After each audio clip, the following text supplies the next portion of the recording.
बाजिदाइन नं तामुलपुर विधानसभा बियाबनि सिङाव थानाय नाग्रिजुलियाव बिटिआरनि गाहाय मावफुं सोद्रोमा प्रमद बर' आरो बिजेपि दैदेनगिरि इमानुएल मोसाहारिजों बृहस्पतिबार खालि जथुम सावरायनाय जायो। बे जथुम सावरायनायाव 52 नं तामुलपुर बियाबनि इउपिपिएल दोलोनि बिजाथि जलेन दैमारी, कमलपुर विधानसभा बियाबनि एमएलए दिगन्त कलितामोनजों लोगोसे बिजेपि आरो इउपिपिएल दोलोनि माखासे दैदेनगिरिफोराबो बाहागो लादोंमोन। मख'नो गोनांनि तामुलपुर बियाबनिफ्राय बिजेपि दोलोनि गोख्रों टिकेट दाबेदारमोन इमानुएल मोसाहारिया। गुबुन फारसेथिं जथुम सावरायनायनि उनाव बिटिआरनि गाहाय मावफुं सोद्रोमा प्रमद बर'आ खौरां बिजोंनि गेजेरजों ओरैबायदि बुङो।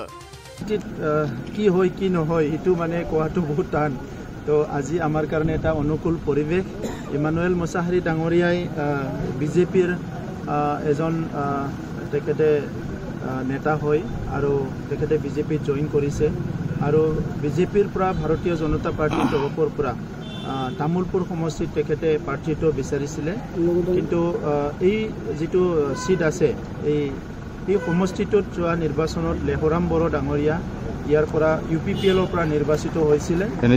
আজি তেখেত স্বৰ্গবাসী হ'ল আৰু সেইকাৰণে এটা নীতিগত কাৰণত ভাৰতীয় জনতা পাৰ্টীয়ে এই সিটটো মানে ইউপিপিএলৰ কাৰণে ৰখা হৈছে আৰু সেই হিচাপে আমি এই সিটটো কণ্টেষ্ট কৰিছোঁ আৰু সেই সিটটোত কণ্টেষ্ট কৰিব বিচাৰি যেতিয়া টিকেটটো পোৱা নাই বা তেনেকুৱা এটা পৰিৱেশ হৈ পেলাই তেখেতে দুখিত হৈছিলে, কিন্তু এজন মেচিউৰ পলিটিচিয়ান হিচাপে তেখেতে ৰাজনীতি কথাটো যিহেতু ভালকে বুজি পায় তেখেতে আজি দলতে থকা সিদ্ধান্ত লৈছে আৰু আমাৰ প্ৰাৰ্থীজনক তেখেতে মানে সমৰ্থন কৰা তেখেতৰ যিটো সহকৰ্মী বা তেখেতৰ সমৰ্থকসকলক লৈ পেলাই আজি ইয়াত মিটিং কৰিছে আৰু অসমৰ মুখ্যমন্ত্ৰী ডাঙৰীয়া স্পেচিয়েলি তেখেতক কৈছিলে যে তেখেতে দলতে থাকিব লাগে, কাম কৰিব লাগে আৰু ভৱিষ্যতত তেখেতৰ ৰাজনীতি ভৱিষ্যতৰ যিটো কথা আছে সেইটো চিন্তা চৰ্চা কৰা হ'ব। আজি সেই হিচাপে তেখেতে ইয়াত আহিছে, মই তেখেতক ধন্যবাদ জনাইছোঁ আৰু আজি আমাৰ যিটো মিত্ৰজোঁটৰ যিটো কেণ্ডিডেট সেইটো অধিক শক্তিশালী হ'ল।